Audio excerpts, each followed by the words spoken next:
Hello, friends. Welcome to Gulabi Moon by Man, and it's day 2 of my poetry class. Let's get started. मेरा first vlog के बाद मुझे मेरे कुछ friends से कुछ फीडबैक मिला. ऑफ कोर्स मेरा फर्स्ट वीलॉग था तो ऑब्वियसली वहाँ पे बहुत कमियाँ थी, एज़ कि जैसे मैंने अपना इंट्रोडक्शन नहीं दिया. So here I am. मैं हूँ आशुमान. मैं दिल्ली से हूँ. I am 37 year old.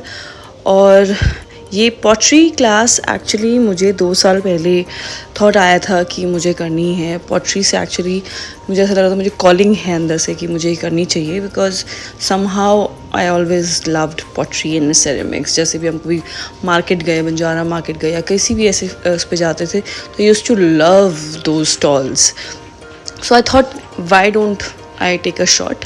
और मैंने शॉट लिया. मैंने अपनी फ़र्स्ट टेस्टर्स क्लास ली इसलिए सो दैट कि मेरे को पता लगे कि मैं इसे कर भी पाऊँगी कि नहीं.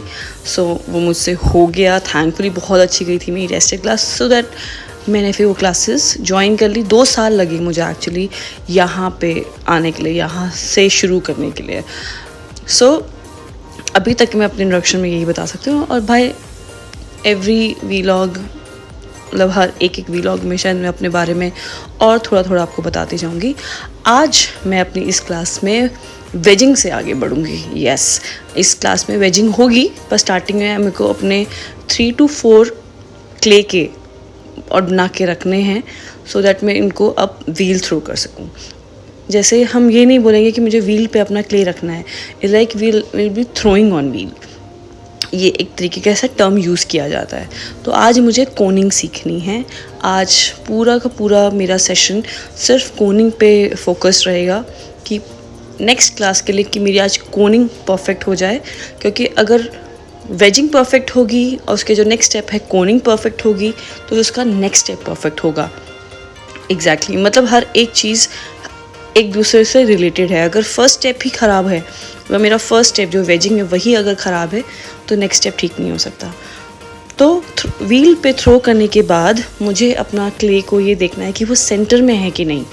बिकॉज अगर वो सेंटर में नहीं होगा तो वो वॉबल करेगा. अगर वो वॉबल करेगा तो मेरा पीस बहुत जल्दी ख़राब हो जाएगा.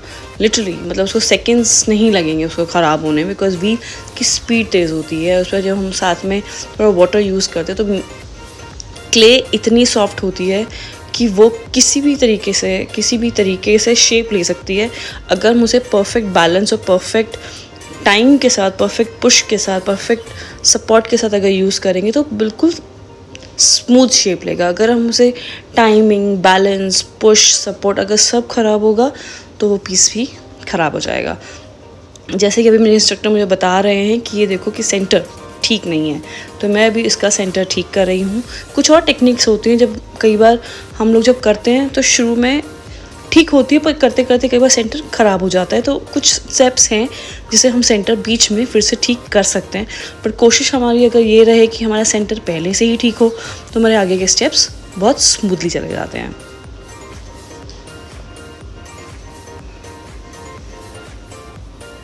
अब देखिए कि मैंने अपने तरीके से अपने साइड से मुझे लग रहा है कि मेरा सेंटर हो गया है. सी अब वो इतना वॉबल नहीं कर रहा है.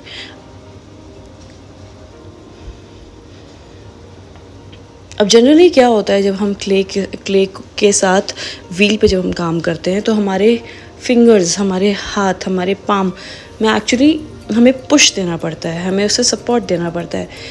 और हमें लगता है कि पुश देना इज़ लाइक अच्छे से पुश देना. अभी देखना बीच में एक उपसी होगा, मेरा कोनिंग करते हुए मेरा क्ले टूट जाएगा. मैंने वो चीज़ धीरे धीरे ये चीज़ समझी अभी तक कि पुश मतलब ये नहीं कि अपने हाथ से मतलब धक्का ही लगा दो. धक्का नहीं लगाना. इट्स लाइक पुश करना है पर बहुत हल्का पुश, क्योंकि क्ले ऑलरेडी इतनी सॉफ्ट होती है. आप उसको उसी सॉफ्टनेस से उसे हैंडल करते हो, उसी सॉफ्टनेस से उसे पुश करते हो, उसी सॉफ्टनेस से उसे सपोर्ट करते हो. एक हाथ से आपको सपोर्ट करना होता है, एक हाथ से आपको उसे पुश करना होता है. अभी मैं इसकी कोनिंग करूँगी.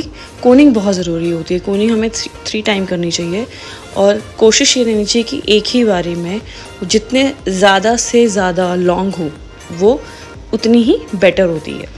मतलब अगर आपकी कोनिंग बहुत अच्छी होगी तो जो कोनिंग के बाद जो हमारा नेक्स्ट स्टेप होगा वो हमारा परफेक्ट जाएगा.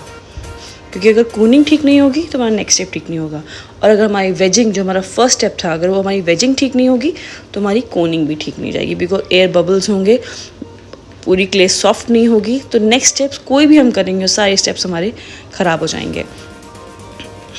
ये देखो हो गया उपसी क्योंकि मैंने बहुत ज़ोर से पुश कर दिया था अपने राइट हैंड से उसे कोनिंग करते हुए, इसलिए वो टूट गया। तो अब मैंने अपना नेक्स्ट स्टेप लिया है, नेक्स्ट क्ले लिया है। Now I am doing it again.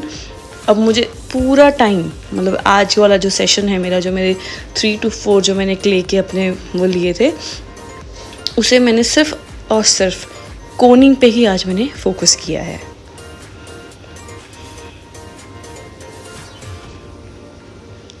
And I really want to tell you guys कि मतलब कहते हैं कि क्ले पॉटरी करना बहुत मेडिटेटिंग होता है। इट इज़, होता है, बहुत ज़्यादा होता है, क्योंकि जब वो क्ले आपके हाथों में लगती है, जो मिट्टी आपके हाथों में लगती है, and you just it's kind कि आप उसके साथ थोड़ा प्ले कर रहे होते हो, आप उसको बहुत प्यार से उसको हैंडल करते हो।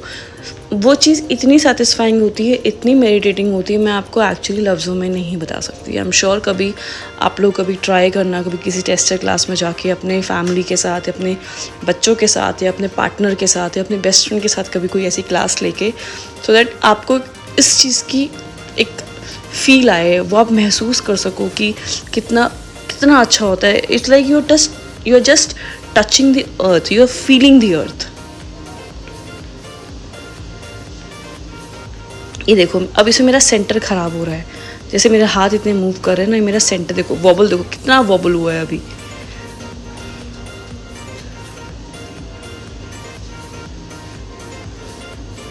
आज मेरा पूरा सेशन इसी में जाएगा, कोनिंग में। नेक्स्ट डे जो मेरा नेक्स्ट वीलॉग आएगा उसमें आप देखेंगे कि मैं नेक्स्ट स्टेप पे पहुंच गई हूँ, तब तक मेरी वो परफेक्ट हो जाएगी। अब मेरे इंस्ट्रक्टर मुझे समझा रहे हैं कि इसे किस तरीके से सेंटर किया जाता है और किस तरीके से एक ही बारी में हम इसे कितना पुल कर सकते हैं ऊपर, और जितना हम फर्स्ट टाइम में उसको पुल करेंगे, जितना ऊपर कर सकते हैं, वो हमारे लिए बेस्ट रहेगा।